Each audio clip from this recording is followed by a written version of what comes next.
Kita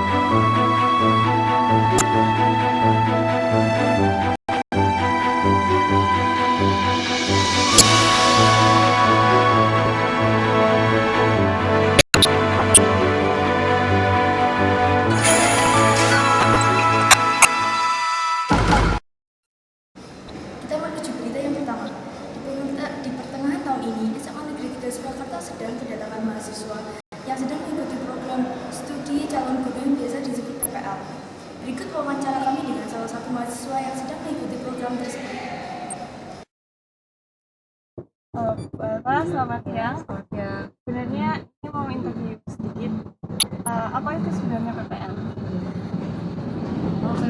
PPL itu artinya praktik pengalaman lapangan.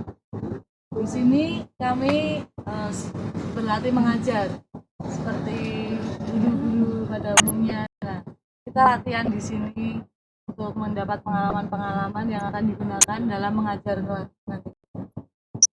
Bagaimana metode penempatan PPL? Penempatan PPL Untuk kan lapangan bagi kenapa bisa ditempatkan di sini?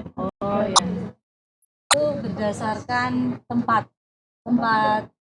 tinggal saat ini.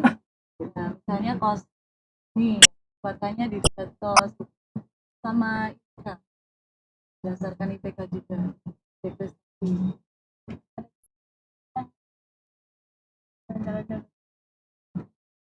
Ya, mungkin kalau dalam mengatur kelas, tidak semua anak-anak itu manut, nggak semua nurut gitu ya. Semua anak-anak nurut, jadi agak susah dalam mengatur kesiapan anak-anak. Terakhir, bagaimana kesan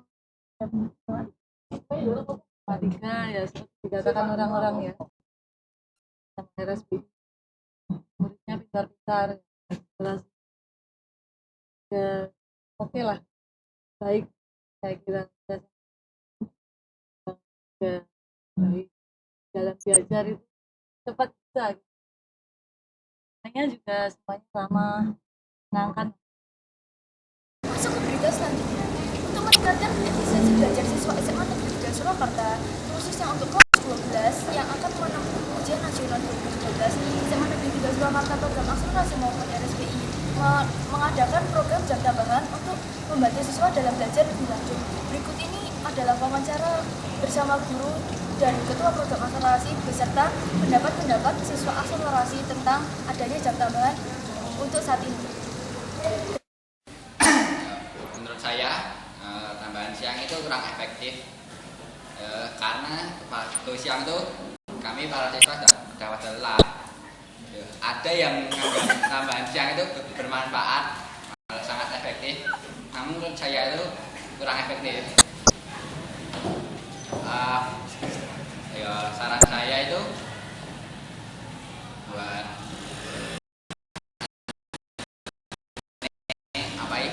tambahan itu kalau bisa berupa open class gitu. Jadi kalau yang jadi ya gitulah. Nggak pesan tambahan siang ya useless lah, nggak penting-penting amat sebenarnya. Terus untuk sarannya mungkin sebaiknya diperbaiki lagi untuk manajemen waktunya. Lalu manfaatnya yang didapat sekarang ya kira-kira ya belum ada lah, karena basically sama seperti pelajaran-pelajaran biasa.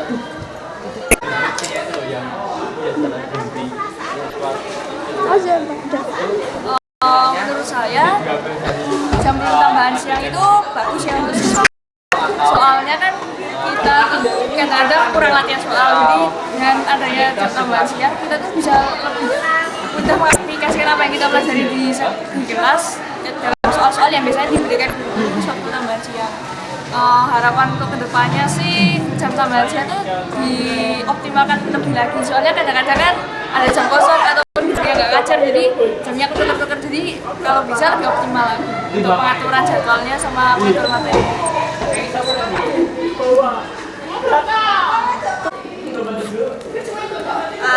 Nama saya Arif.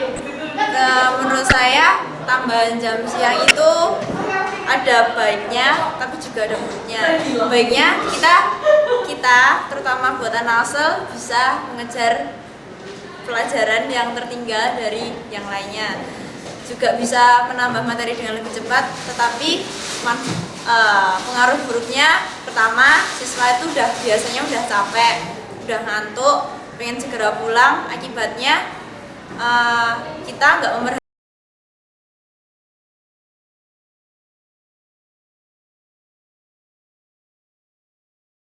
apa yang disampaikan oleh guru tersebut.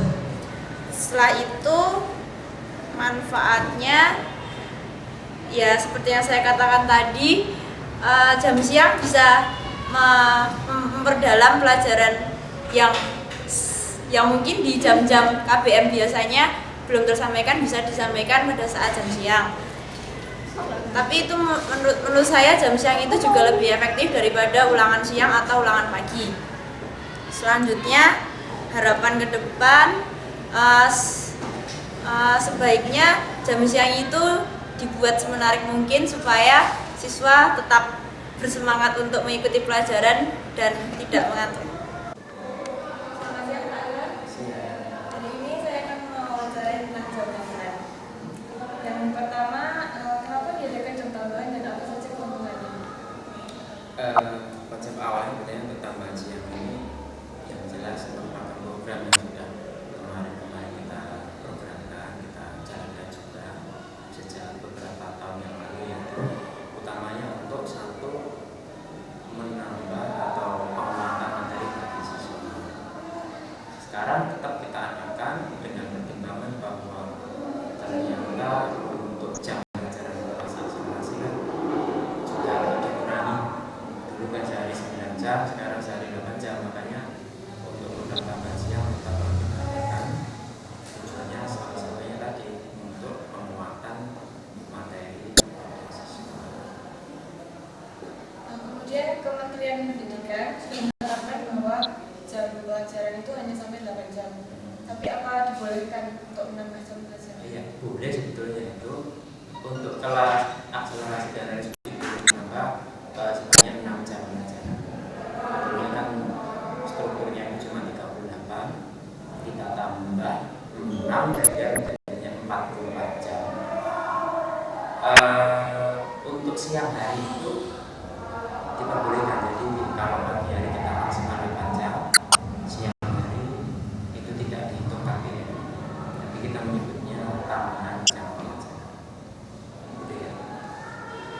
Apa yang Bapak harapkan dari jam tambahan? Harapannya apa ya? Ya tentu saja sebagaimana tujuannya tadi, anak-anak tambah kuat pemahaman materinya, tambah siap untuk menghadapi tes semester, dan tambah terampil dalam menyelesaikan persoalan-persoalan terkait dengan mata pelajaran tertentu. Apakah ada anak yang memerlukan jam tambahan siang? Kalau sejauh ini, kalau tahun lalu memang ada ya. Sejauh ini mulai tahun ajaran baru ini, satu pun saya belum mendengar keluar dari anak. Karena konsepnya kan kita ubah. Kalau dulu ada namanya ulangan pagi, itu kita tiadakan, kita ganti dengan tambahan siang. Oke. Selamat siang Bu Endang, saya hari ini akan mewawancarai tentang jam tambahan.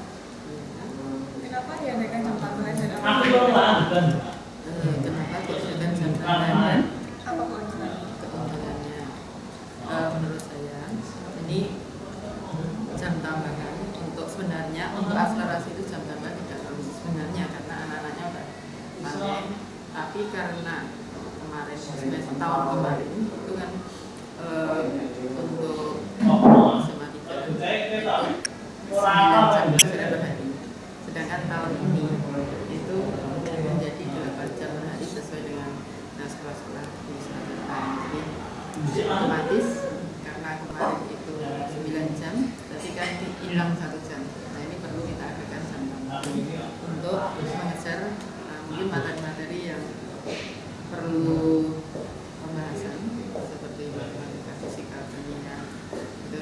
Itu kalau pertemuan dengan guru mungkin tidak dalam di kelas itu waktunya tidak aktif. Nah untuk pembahasan soal-soal waktunya mungkin kurang.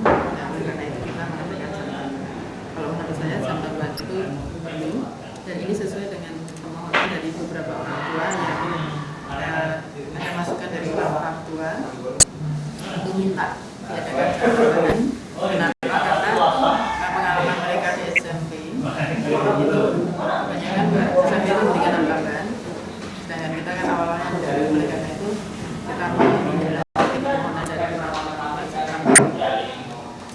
walaupun ini ada walaupun di RKAS yaitu rincian anggaran sekolah itu tidak dianggarkan. Nah, ini nanti kita berusaha bagaimana ya, apakah kita minta orang tua, kita mintai pendapatnya. Tapi teman-teman sudah berjalan. Oke. Kementerian Pendidikan sudah menetapkan bahwa jam pelajaran itu hanya 8 jam per hari. Iya, oleh karena itu tadi ya, yang kemarin kan 9 jam ini jadi 8 jam. Jadi itu ya Pak? Ya, kita menurut apa yang ada di KTSP 8 jam. Terus? Apa yang ada harapan dari pelaksananya jam tambahan? Ya, tentu saja kita berharap dengan jam tambahan ini untuk soal-soal yang belum terselesaikan lewat pembelajaran di dalam kelas bisa kita itu sebagai untuk supaya anak-anak itu pertama ya, ini kalau siang hari kan anak-anak habis pelajaran basket dan sebagainya, ini supaya efektif lah ini dengan jam tambahan ini ada manfaat yang bisa kita ambil dari jam tambahan ini. Intinya supaya anak-anak itu bisa latihan.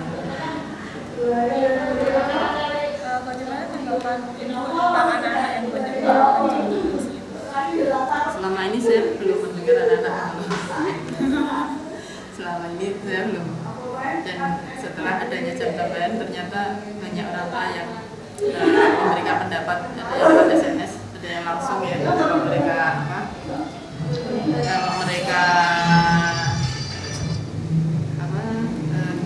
jemput ya, itu mereka memberi masukan pada kebanyakan mereka mengucapkan terima kasih dengan adanya jam tambahan.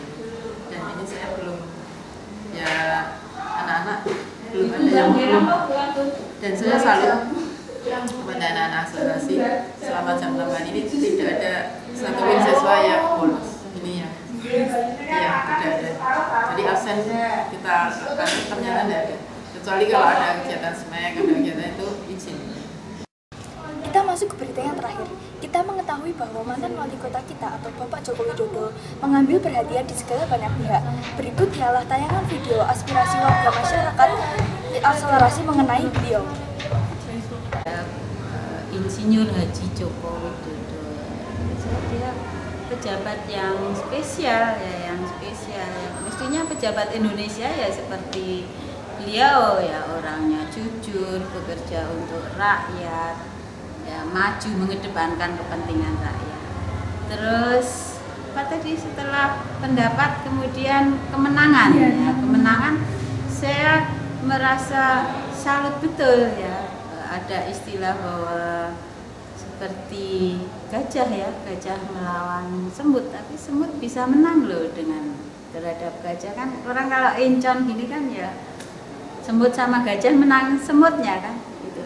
Sebenarnya yang menang Jokowi, tapi di belakang Jokowi itu ada rakyat. Jadi kalau rakyat sudah menjadi satu, sudah menyampaikan suaranya, pasti yang dipilih itu orang-orang terbaik seperti Jokowi.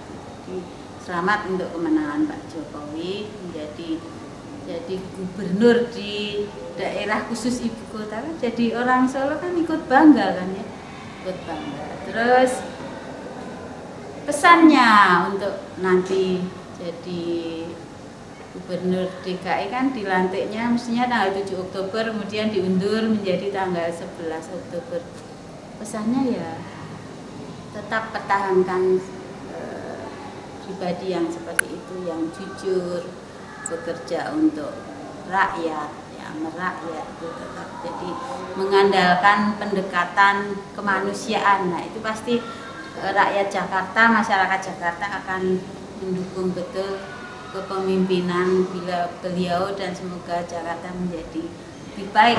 Paling tidak kemacetan bisa diurai, banjir bisa diatasi, walaupun itu tidak bisa sekejap seperti membalik tangan, perlu waktu yang lama untuk itu, dan tidak hanya Jokowi saja yang mesti bertanggung jawab, tapi juga atas dukungan seluruh masyarakat Jakarta. Itu ya. Jadi selamat untuk menantang Jokowi dan selamat berjuang. Kami orang Solo mendukung beliau. Iya, Pak Jokowi itu adalah sosok seorang pemimpin yang sangat berhasil. Terbukti ketika beliau 2 periode terpilih menjadi wali kota Solo. Bahkan untuk periode yang kedua, beliau hanya waktu 2 tahun yang sudah beliau beban untuk menjalankannya, tapi ternyata ada amanah baru yang harus beliau terima untuk menjalankan tugas sesuai pilihan rakyat Jakarta menjadi Gubernur DKI. Ini menjadi salah satu tanda bahwa ternyata sosok seorang pemimpin itu akan dinilai prestasinya, bukan dari apa-apanya. Kita tahu bahwa seorang Jokowi adalah seorang pemimpin yang mengedepankan aspek-aspek kerakyatan. Hampir ketika beliau memimpin Solo ini tidak ada konflik yang berkaitan dengan masalah-masalah sosial. Yang paling menjadi catatan saya selama ini ketika beliau dengan sangat bijaksana merelokasi para pedagang kaki lima ke tempat yang sudah disediakan. Ini menandakan bahwa ternyata beliau juga punya semacam pemikiran hal-hal seperti itu bisa diselesaikan tanpa harus berkonflik. Tidak perlu Satpol PP turun tangan dengan menggunakan alat-alat yang mungkin tidak sepantasnya, tapi mungkin dengan pendekatan beliau yang sangat persuasif memahamkan pada warga sehingga warga juga paham apa yang harus dilakukan. Itu yang pertama. Yang kedua, kemenangan Pak Jokowi terpilih menjadi seorang gubernur di DKI Jakarta tentu tidak lepas dari warga Jakarta yang betul-betul menginginkan sebuah perubahan. Jadi tampaknya masyarakat Jakarta ini masyarakat yang realistis ketika memilih seorang pemimpin tanpa harus memandang bulu. Artinya walaupun Pak Jokowi, Pak Ahok itu dari luar Jakarta, tetapi masyarakat Jakarta punya keyakinan dengan dipimpin oleh 2 beliau ini, diyakini Jakarta akan ada perubahan. Nah, pesan saya mungkin kepada Pak Jokowi untuk tetap mengedepankan pola kepemimpinan yang persuasif. Jadi bagaimana menyelesaikan suatu permasalahan di Jakarta sebagai ibu kota negara itu dengan cara-cara yang persuasif, penuh dengan pendekatan kepada masyarakat sehingga tidak menjadikan sebuah kebijakan itu justru malah menjadi polemik pada masyarakat yang beliau pimpin.